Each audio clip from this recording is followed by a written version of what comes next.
like to think that by the end of this talk, each of you, or at least many of you, will be friendly colleagues. We'll see.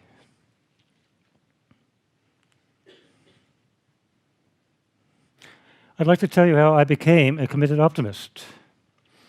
I was in a workshop with a brilliant teacher, Jean Houston, and she gave an exercise where she invited us to walk backwards into the world of our ancestors. I was walking backwards, feeling a bit bored, and suddenly it was as though I was the village headman in a village in Turkey 6,000 years ago, 4000 BC. I was proud of my village. It was well run, orderly. I had a martial arts belly. I just felt great. The village was thriving. And then I thought, what would it be like to be the village headman's wife? Instantly, I had a belly dancer's belly, not the show-off kind, deep, tidal, alive. And as the wife, I loved the life of the village. Then Jean said, all right, everybody, now I would like you to walk forward. And as you walk forward, imagine that somebody from, say, 400 years in the future is looking back to you as an ancestor. And with that, I burst out crying, as did about half the group. For me, it was because I felt connected to coming generations.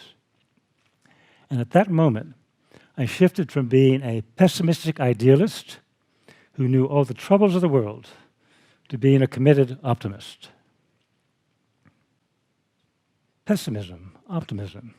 I'm going to ask you three sort of rhetorical questions. First, how do you feel about the future of your own future? Optimistic, pessimistic? How do you feel about the future of your relationships?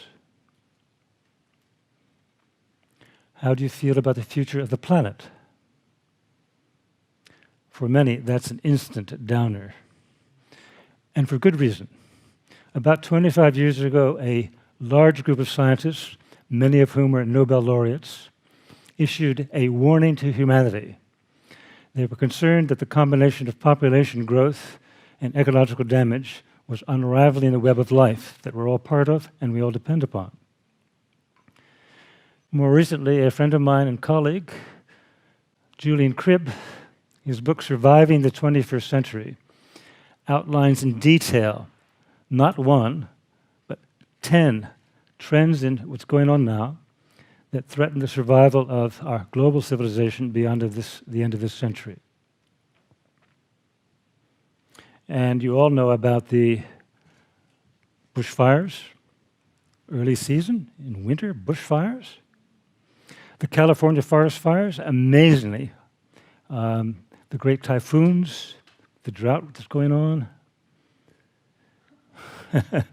We're kind of in a difficult situation. It's actually worse, though. We have a globalized civilization that is eating the planet. You know that already, yep? So let me ask you a strange question. Is reality real? I mean, you know this stuff, you heard about it, da-da-da. Is it actually real? I say, beyond global warming, the reality is hitting us in the face. It's here now. That's the bad news, right? In that context, this context, the task of our time is to transition to a life-affirming culture rather than continuing on our present course of ecological self-destruction. Okay, that's the heavy stuff. Let's lighten up a bit. I have a friend who's a glider pilot, Noel Winterburn.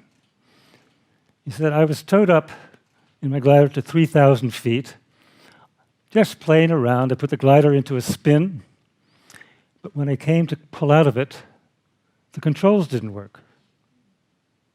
So there I was, spin, spin, spin. I tried everything, nothing worked. I was in a pickle.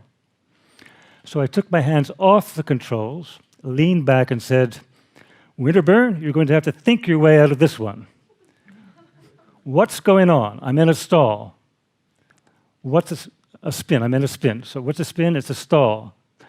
The wings aren't getting lift. That's why the controls aren't working.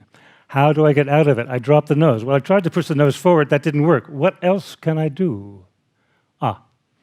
With that, he wriggled his did his belt, wriggled his weight forward.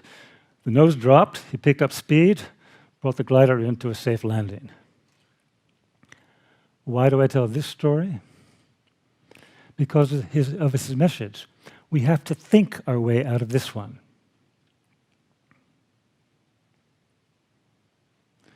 So I already announced the goal. Another language for that goal, which is used by the Patramam Alliance and here in Australia, Be the Change Australia, is the task of our time is to bring forth an ecologically sustainable, socially just, spiritually fulfilling human presence on this planet. Or, more simply, to evolve a sane society that lives within planetary limits. Naomi Klein said, to change everything, we need everyone. Which is to say, if we're going to actually have a transformative social change, we need to engage mainstream commitment,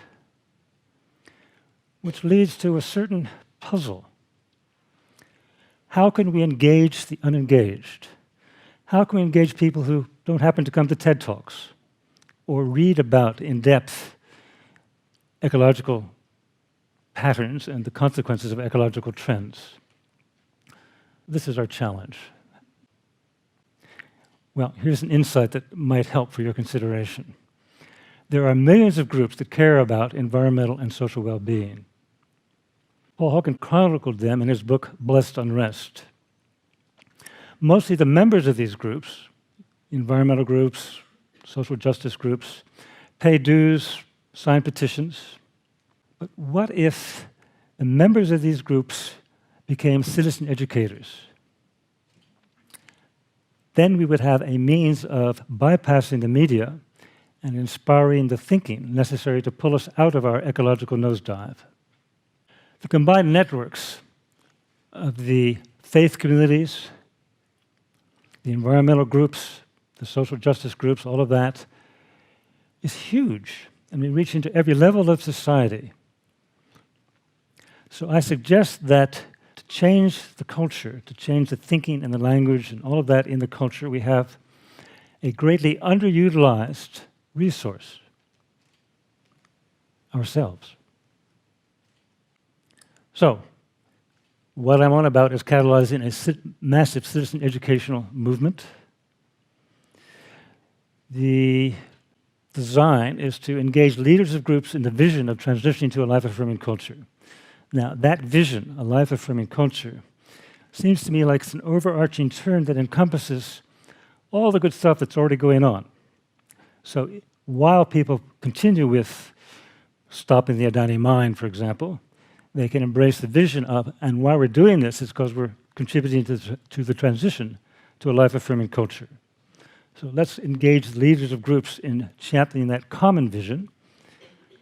Next step is they invite their members to go past paying dues or signing petitions, keep doing that, of course, but to step up and act as citizen educators. And to make that real, we have some special communication tools, sample emails, guerrilla marketing tactics, something called kitchen table conversations. So our aim with the conversations is to change people's worldviews, because all of our behavior comes out of our implicit worldview, which we've constructed over a lifetime. And so we're about changing worldviews to get on track with our goal. So that's the title of, we have a kit about that provides the tools, and one of the key tools is the use of physical models to help people connect the dots and see the big picture. I got the idea for this, by the way, from a professional stage magician who said, people like physical things to hang ideas on. And if you lay it out like that, you can move the models around and keep track of the conversation even while you're drilling into one question or another. Well, we have to change the culture, so we need a movement. As I said, so many groups, all fragmented. So the key idea here is that aligned, we can have a new impetus in changing mainstream consciousness. So it's partly about, as I said earlier, engaging the leaders of groups, and through that, hopefully, members of the groups who will want to step up. But there's another part of it as well. Each year, there are millions of talks analogous to this one. Millions of talks about social justice, environmental well-being. Usually people come, they get uplifted a little bit. Mostly it's preaching to the converted, I think. So my thought is, and this is the idea worth spreading, what if the members of the audience who already know a lot shifted from being the followers who hear to be encouraged to be leaders who go out and communicate through their networks and become champions for the new earth that we hope to evolve.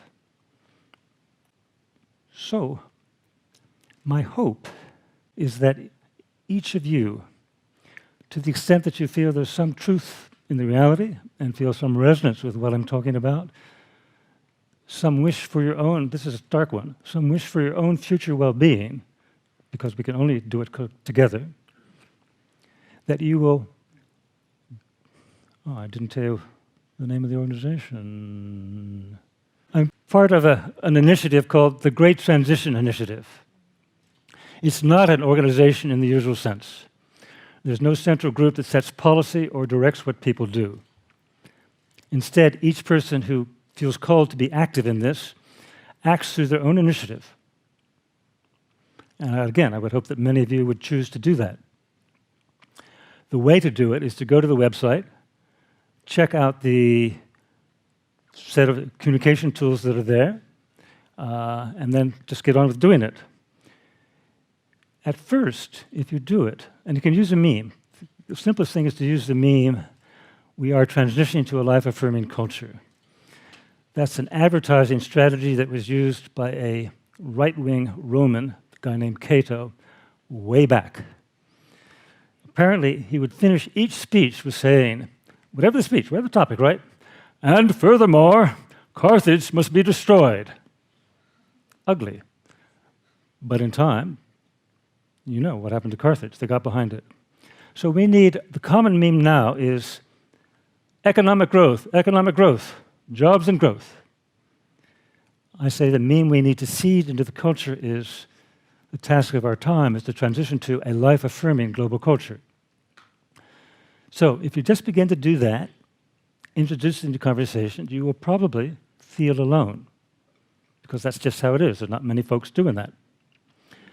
But as this picks up, you'll begin to notice other people doing it. So I invite you to actually be the cutting edge. It helps to have social support. So one way to do that is to find a buddy, a colleague, and say, "Hey, let's work on this together," or maybe form a small team. The task of our time is to transition to a life-affirming global culture. And with that, here's where we are. Thank you so much.